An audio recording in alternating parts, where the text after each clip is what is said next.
अब आपका प्रागैतिहासिक काल के बाद आता है सिंधु घाटी सभ्यता या सिंधु सभ्यता के बारे में आप लोग इसे जानते हैं। और इसमें आप देखेंगे कि रेडियो कार्बन C14 जैसी नवीन विश्लेषण पद्धति के द्वारा सिंधु सभ्यता के सर्वमान्य तिथि 2400 ईसा पूर्व से 1700 ईसा पूर्व मानी गई है। अगर आप लोगों से पूछे, डायरेक्ट ही क्वेश्चन पूछा जा सकता है कि रेडियो कार्बन C14 जैसी जो नई पद्धति है इसके द्वारा सिंधु घाटी सभ्यता की तिथि को कौन सी मानी गई है। ये 2400 ईसा पूर्व से 1700 ईसा पूर्व तक।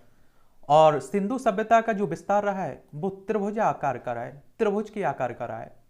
और तिथि निर्धारण की कार्बन 14 की खोज अमेरिका के प्रसिद्ध रसायन शास्त्री B.F. लीवी द्वारा 1946 में की गई थी। और इस पद्धति में जिस पदार्थ में कार्बन 14 की मात्रा जितनी ही कम रहती है वह उतनी ही प्राचीन मानी जाती है।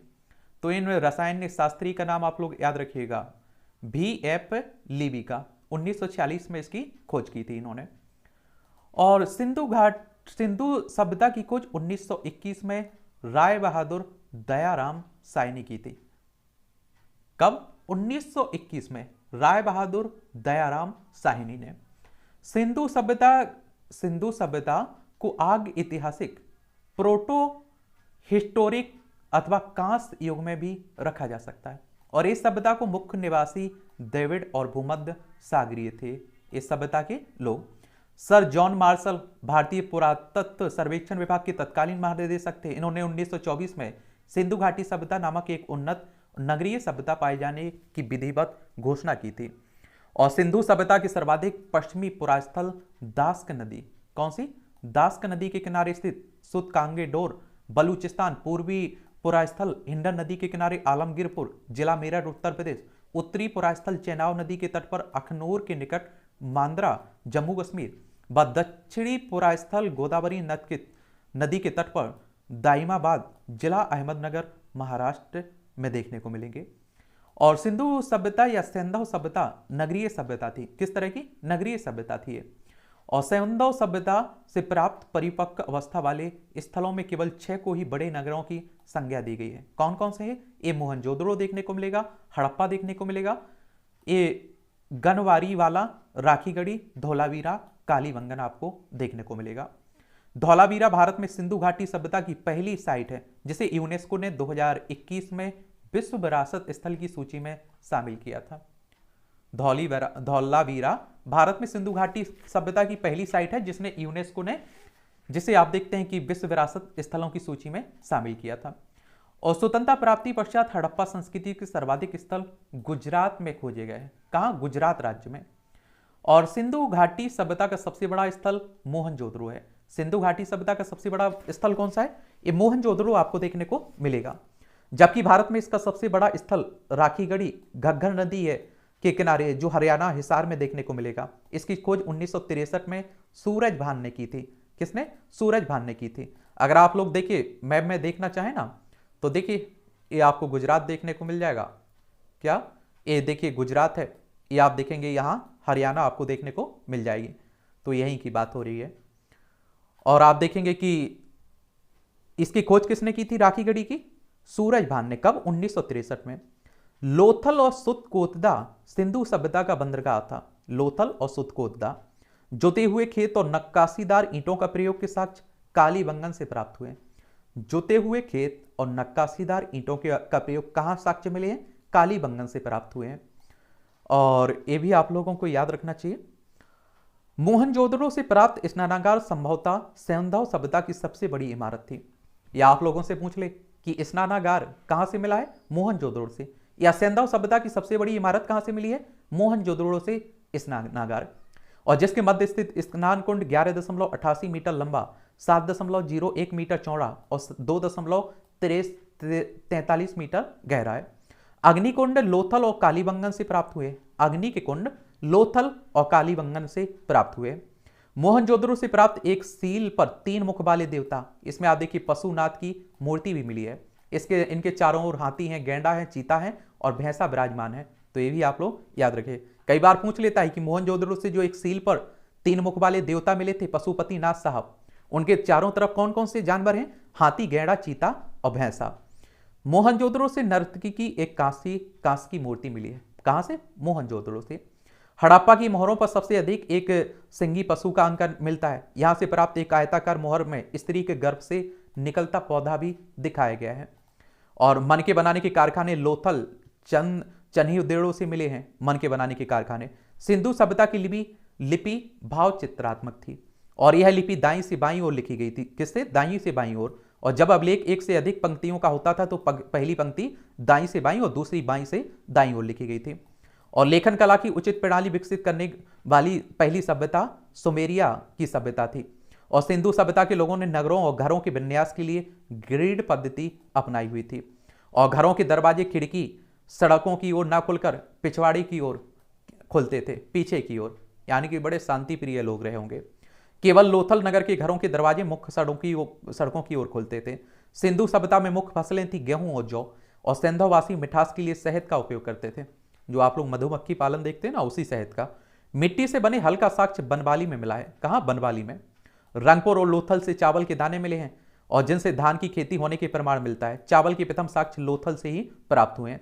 सुरकोतदा, कालीबंगन, लोथल से सेंधावकालीन घोड़े के अस्थि पंजर मिले हैं। और तौल की इकाई संभवतः आप देखिए 16 के अनुपात में थी। और सिंधु सभ्यता के लोग यातायात के लिए 2 पहिया 4 पहियों वाली बैलगाड़ी भैंसा गाड़ी का उपयोग करते थे। बैलगाड़ी या भैंसा गाड़ी का उपयोग करते थे। बैलगाड़ी भैंसा गाड़ी आप लोगों ने देखी होगी, गांव की तरफ आप लोग देखते होंगे। मेसोपोटामिया के अभिलेख में वर्णित मेलुहा शब्द का अभिप्राय सिंधु सभ्यता से ही है। संभवतः हड़प्पा संस्कृति का शासन वर्णिक वर्ग के हाथों में था, ऐसा माना जा रहा है। और आप देखेंगे कि क्या देखेंगे, पिग्गट ने हड़प्पा और मोहनजोदड़ो को एक विस्तृत साम्राज्य की जुड़वा राजधानी बताया। किसे? हड़प्पा और मोहनजोदड़ो को। किसने? पिग्गट ने। सिंधु सभ्यता के लोग धरती को उर्वरा की देवती मानकर उसकी पूजा किया करते थे।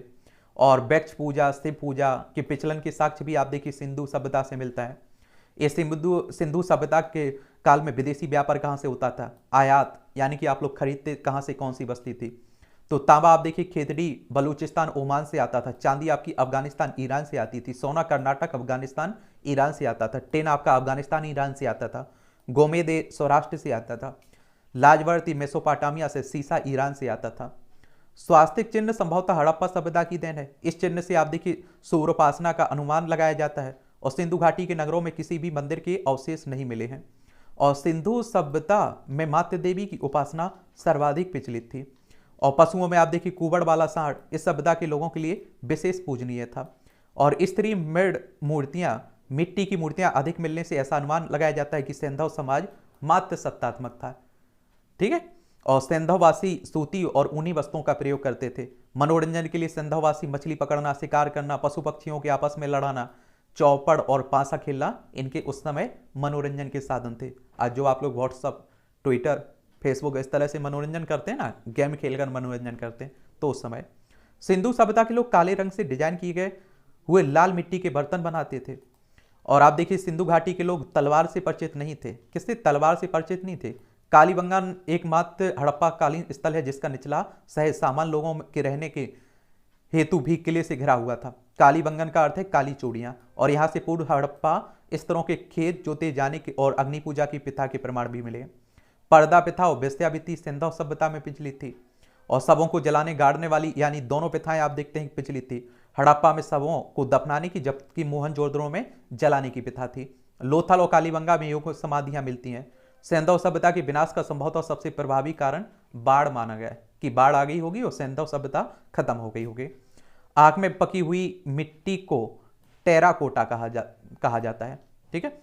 ये अब आप देखिए, ये आपके क्या दिए गए हैं? सिंधु सभ्यता के प्रमुख स्थल हो गए, उनकी नदी हो गई, उत्खननकर्ता हो गए और वर्तमान स्थिति।